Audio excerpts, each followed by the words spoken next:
महाविकास आघाडीच्या वतीनं आम्हाला अशी ऑफर देण्यात आली की तुम्ही तिसरा उमेदवार परत घ्या आणि तिकडे आम्ही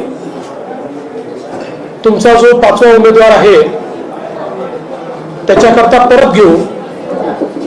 त्यावेळेस आम्ही देखील त्यांना विनम्रपणे असं सांगितलं होतं की आम्ही एक राष्ट्रीय पक्ष आहोत आणि राज्यसभा सदस्य आमच्याकरता अत्यंत महत्त्वपूर्ण आहे। देशाची पॉलिसी मोदीजी चालवतात, तयार करतात आणि या सगळ्या पॉलिसी मेकिंग मध्ये राज्यसभा सदस्य एक अत्यंत महत्त्वाचा घटक असल्यामुळे आपण जसं म्हणतात त्याच्या उलट आपण करा। आणि त्यावेळी आम्ही त्यांना लॉजिक हे दिलं होतं की पार्टी म्हणून सगळ्यात जास्त स्पेअर मतं आमच्याकडे आहे। तुम्ही जरी आघाडी आणि अपक्षांच्या आधारावर बोलत असला पण त्यांनी ते मान्य केलं नाही आणि मला अतिशय आनंद आहे की आमचे तिसरे उमेदवार हे देखील या ठिकाणी निवडून आले। आमच्या पियुष गोयलजींना 48 मतं मिळाली। पियुषजी आपल्या मुंबईचेच आहेत, आपल्याला कल्पना आहे, देशाचे मंत्री आहेत आणि राज्यसभेचे नेते आहेत। आपल्या राज्याचे माजी कृषी मंत्री डॉक्टर अनिल बोंडे यांनाही 48 मतं मिळाली आणि ज्यावेळेस ही 48 मतं मिळाली त्यावेळेस अनेकांना असं वाटलं की आता तिसरे उमेदवार येणार कसे, परंतु आम्ही त्याची रचना योग्य प्रकारे केली होती आणि त्यामुळे माजी खासदार असलेले धनंजय माडिक पुन्हा खासदार म्हणून तिसरे उमेदवार म्हणून निवडून आले। खरं तर काल दिवसभरात जे काही आम्ही बघत होतो आम्ही सगळे शांत होतो, पण काही लोक मात्र सातत्याने मीडियावर बोलत होते, ट्विट करत होते। एक प्रकारचा दुराभिमान आणि गर्व याचा दर्प, सत्ता जेव्हा डोक्यात जाते तेव्हा माणसाचा व्यवहार कसा होतो याचं चित्र हे काल सातत्याने पाहायला मिळत होतं। आणि मला तर आश्चर्य वाटतं, आम्ही नियमानुसार तक्रार केली, त्यांनी तक्रार केली, खरं म्हणजे उशीर तर त्यांच्या तक्रारीमुळे झाला। आमची तक्रार निकाली निघाल्यानंतर त्यांची तक्रार गेल्यामुळे पुन्हा 2-2.5 तास त्या ठिकाणी कमिशनला काम करावं लागलं। असं असताना यांच्या सगळ्यांची रेकॉर्ड ठरलेली आहे, ती रेकॉर्ड कोणाची बदलत नाही। महाराष्ट्राला वेठीस धरू नका, महाराष्ट्र, अरे तुम्ही थोडी महाराष्ट्र आहे, तुम्ही उमेदवार आहे आणि तुम्ही चूक केली आहे आणि संविधानाने आम्हाला अधिकार दिलाय, बरं आम्ही तक्रार केली तर महाराष्ट्राला वेठीस धरणं आणि यांनी तक्रार केली तर फार स्वागतार्ह। म्हणजे एकीकडे संविधानाची शपथ घेतलेले मंत्री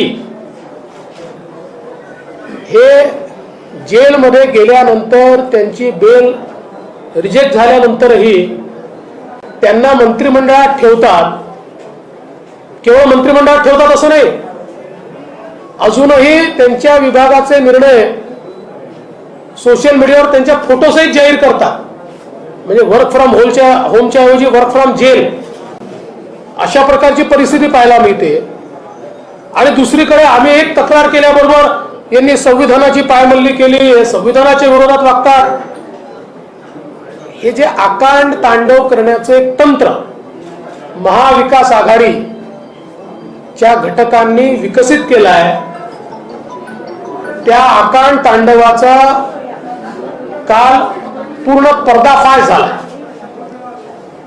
आणि मला असं वाटतं की कालच्या निवडणुकीनंतर आज ज्या प्रकारच्या प्रतिक्रिया या पाहायला मिळत आहेत मी पहिल्या दिवशीपासून आपल्याला सांगत होतो, अंतर्विरोधाने भरलेलं सरकार आहे. तो अंतर्विरोध आज त्यांच्या प्रतिक्रियेतच दिसतोय. सगळे एकमेकावर दोषारोप करतायत. प्रत्येकाला वाटतं दुसऱ्यावर दोष टाकून आपण बाजूला व्हा. आणि मी पुन्हा एकदा सांगतो की जरी एक मत जे बाद झालं ते बाद झालं नसतं, आणि जरी नवाब मलिक यांना मतदानाची संधी मिळाली असती तरीही भारतीय जनता पार्टीच निवडून आली असती. इतके कन्व्हिन्सिंग मतं आम्ही घेतलेले आहेत. आणि म्हणून मला असं वाटतं की आता आमची अपेक्षा एवढीच आहे, मी काही कोणाला सल्ला देण्याकरता बसलो नाही, तरीही सरकारने अंतर्मुख होऊन विचार केला पाहिजे. सरकारच्या आमदारांमध्ये प्रचंड अनरेस्ट आहे, भयानक अनरेस्ट आहे. कारण ज्यावेळी सरकारचे काम थांबलेलं असतं आणि राज्यामध्ये काहीच होत नाही, त्यावेळी त्याचा राग आमदारांना फेस करावा लागतो. सत्ता पक्षाचे आमदार तो फेस करतायत. आणि म्हणून आम्ही जसं सांगितलं होतं की सत्सद विवेक बुद्धीला स्मरून आम्हाला मतदान होईल, तसं आम्हाला झालंय. विधान परिषदेच्या निवडणुका आहेत, मी बिलकुल सोप्या मानत नाही, निश्चित कठीण आहे. पण तरी आम्ही उमेदवार का उभा केलाय याचं कारण अंतर्विरोध व्यक्त होण्याकरता जागा ही सत्ता पक्ष देऊ शकत नाही. अंतर्विरोध आणि राग व्यक्त होण्याकरता जागा विरोधी पक्षच देऊ शकतो. आणि म्हणून आम्ही जो उमेदवार या ठिकाणी उभे केले आहेत त्यांच्या माध्यमातून हा विरोध व्यक्त होईल आणि तीही जागा आम्ही प्रयत्नांची शर्थ करून निश्चितपणे निवडून आणू, हा मला विश्वास आहे. मी आज या निमित्ताने विशेष आमचे माननीय आमदार लक्ष्मणभाऊ जगताप यांचं अभिनंदन करतो. अतिशय विपरीत परिस्थितीत दवाखान्यात ते ऍडमिट होते, नंतर त्यातनं बाहेर पडले, घरी गेले, बाहेर जाण्याची परमिशन डॉक्टरनी दिलेली नाही. अशाही परिस्थितीत त्यांनी कळवलं मी येणार म्हणजे येणारच, आणि या ठिकाणी ते पक्षाला आवश्यकता म्हणून मतदान करायला आले. मी खरोखर मनापासून त्यांचे आभार मानतो, त्यांना सॅल्यूट करतो. मुक्ताताई टिळक अतिशय विपरीत परिस्थिती होती, एक दिवस आधी येऊन इथे ऍडमिट झाल्या, दवाखान्यातनंच वोट देण्याकरता आल्या, पुन्हा दवाखान्यात गेल्या आणि तिथनं परत गेल्या. मला असं वाटतं हे जे स्पिरिट भारतीय जनता पक्षामध्ये आहे, आपण सरकारमध्ये आहोत की विरोधी पक्षात आहोत याचा विचार न करता आपल्याला एकसंघपणे जनतेकरता लढायचं आहे. अशा प्रकारची जी भूमिका आहे त्या भूमिकेचा हा विजय आहे. आमची जी काही महाराष्ट्रातली टीम आहे, आमचे अध्यक्ष चंद्रकांत दादा पाटील यांच्या नेतृत्वात आमच्या टीमने अतिशय चांगलं प्लॅनिंग केलं, योग्य प्रकारे नियोजन केलं आणि त्या नियोजनातनं हा विजय आम्हाला मिळाला. आणि या निमित्ताने आमचे निरीक्षक म्हणून आलेले श्री अश्विनी वैष्णवजी, जे आपल्याला कल्पना आहे की देशाचे आयटी आणि रेल्वे मंत्री आहेत, त्यांचंही मी मनापासून आभार मानतो की त्यांचंही चांगलं मार्गदर्शन आम्हाला या ठिकाणी मिळालं. आणि जनतेच्या प्रश्नांवर म्हणजे एक विजय मिळाला म्हणजे आम्ही आता समाधानी झालो असं नाही, उलट या विजयाने आमच्यावरची जबाबदारी वाढवली आहे. जनतेच्या अपेक्षा सरकारकडनं नाही आहेत, त्या आमच्याकडनं आहेत. जनतेला वाटतं की ही मंडळी आपले प्रश्न उचलतील आणि आपल्याला न्याय मिळेल. एकीकडे जनता माननीय मोदीजींचं सरकार पाहत आहे. 8 वर्षात ज्या पद्धतीनं मोदीजींनी चमत्कार घडवलाय आणि अशक्य वाटणाऱ्या गोष्टी करून दाखवल्या आहेत, तसंच महाराष्ट्रातही झालं पाहिजे अशी जनतेची अपेक्षा आहे आणि आम्ही ते निश्चितपणे पूर्ण करू, एवढंच या निमित्ताने मी सांगतो. हिंदी मग आपण येऊ.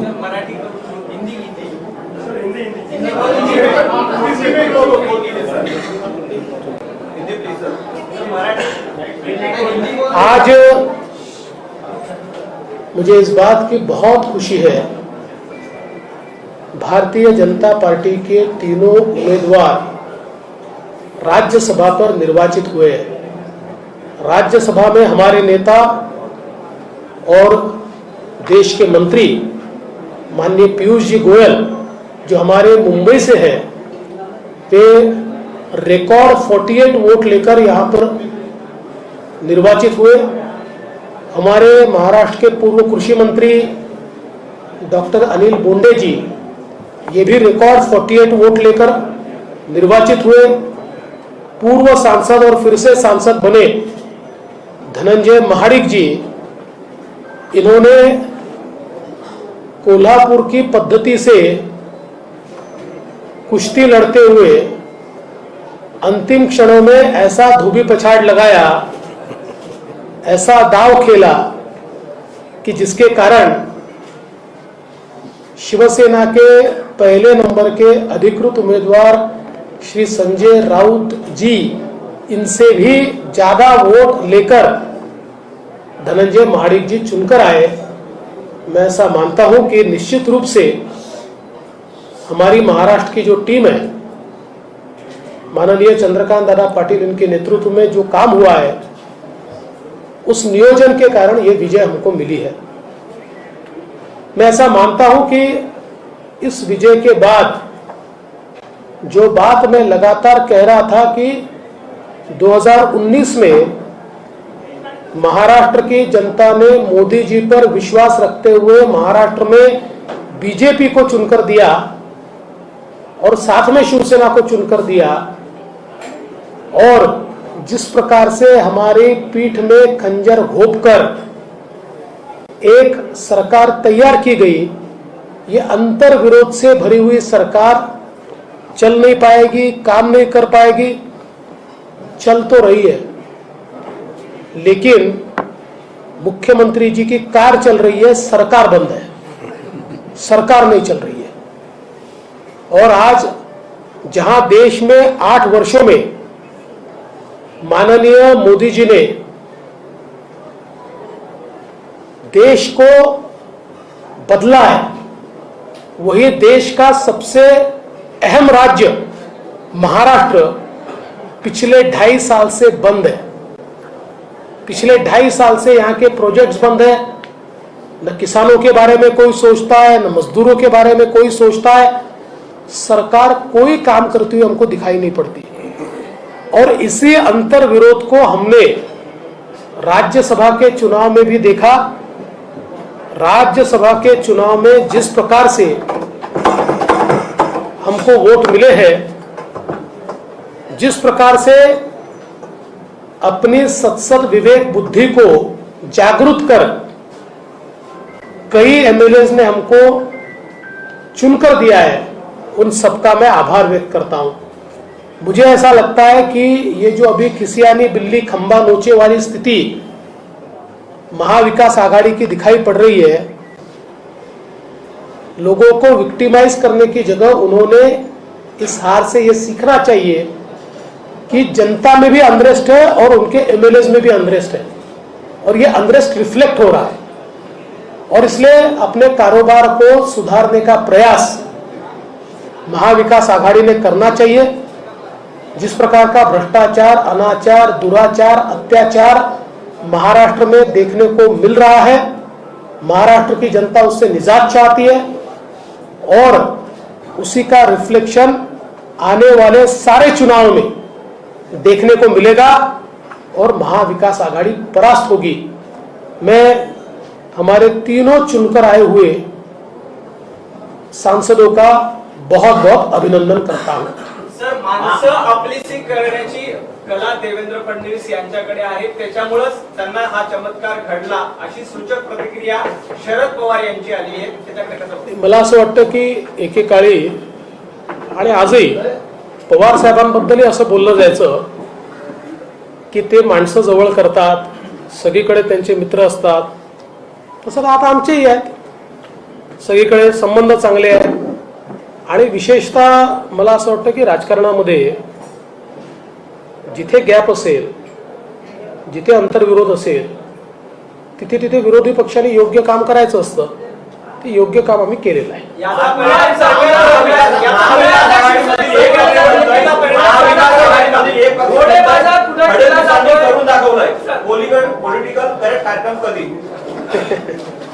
मला असं वाटतं की मी एकदम कुठल्या तरी निष्कर्षाला जाणाऱ्यापैकी नाही आहे.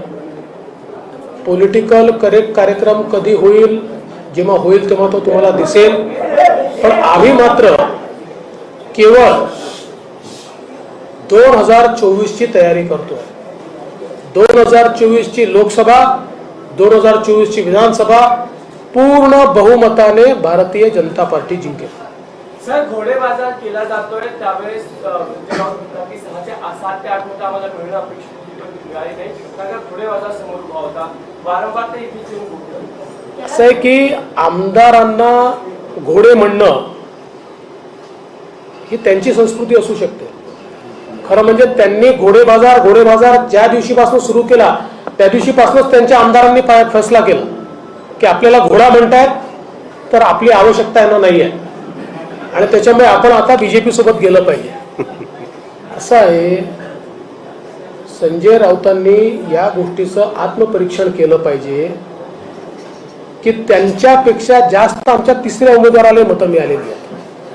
याचं आत्मपरीक्षण त्यांनी केलं पाहिजे. आणि काल दिवसभर ते जे काही बोलत होते, आम्ही बाज आहोत आणि आम्ही हे आहोत आणि आम्ही ते आहोत, आणि मला असं वाटतं की एवढा कुठल्याही व्यक्तीला सत्ता येते जाते पण ती एवढ्या डोक्यात न्यायची नसते.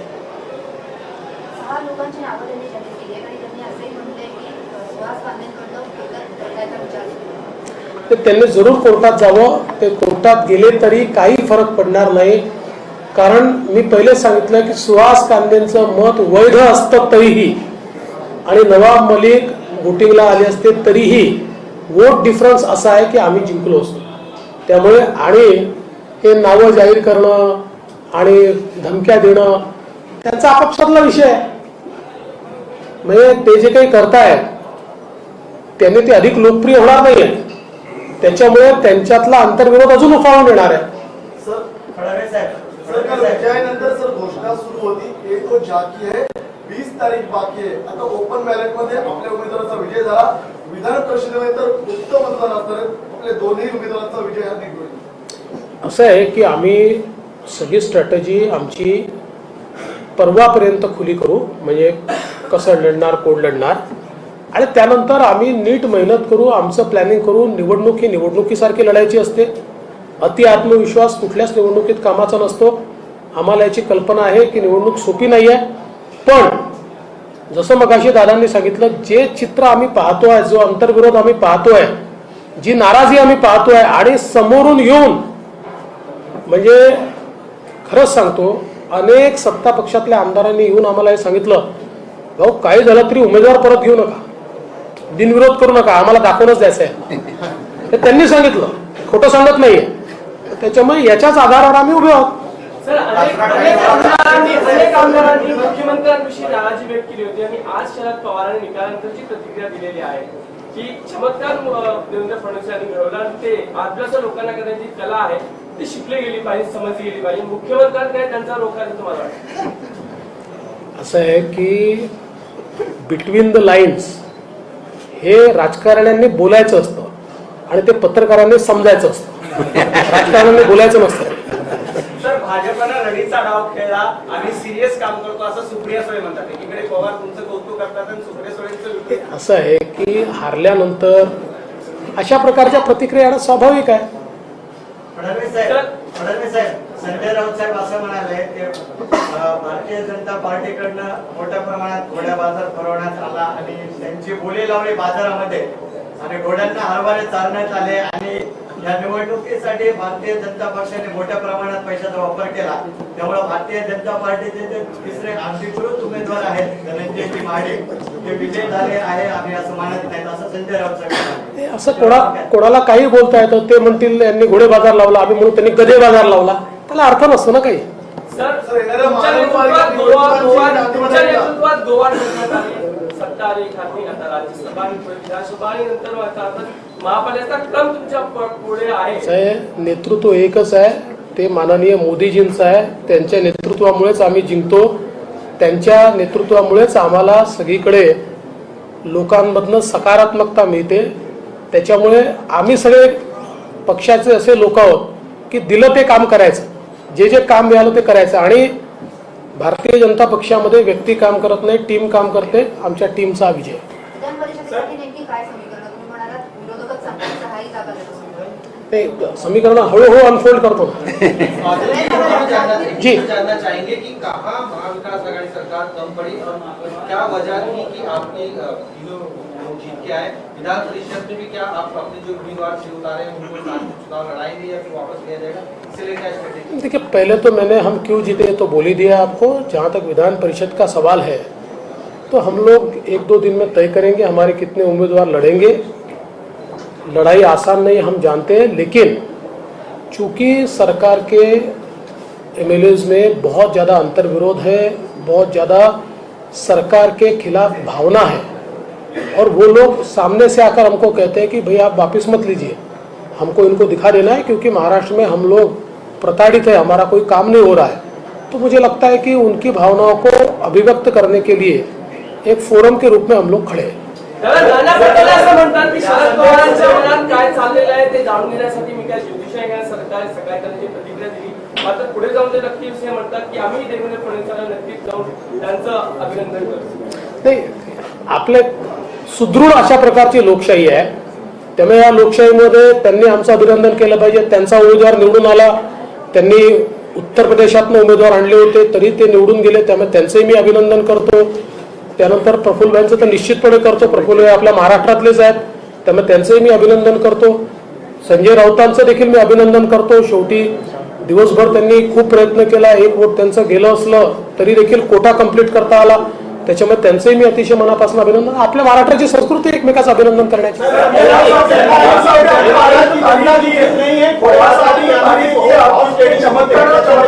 आपको जाता है, पवार साहब के बयान पे क्या कहेंगे आप? तो मुझे बहुत खुशी है. देखिए, राजनीति में सारे लोगों से संबंध रखना ये महाराष्ट्र की एक पुरानी रीत है. ऐसे हमारे भी सब लोगों से संबंध है, और कभी वो काम में आते कभी नहीं आते. इस बार चूंकि अंग्रेज था, दिखाई पड़ रहा है वैसा, बिल्कुल दिखाई पड़ रहा है. देखिए क्या होता है ना, सत्ता में जब आप होते हैं तो आपकी नम्रता ये लोगों को ज्यादा भाती है. अगर सत्ता आपके चेहरे से, आपकी बॉडी लैंग्वेज से टपक टपक कर गिरती है तो लोगों को पसंद नहीं आता.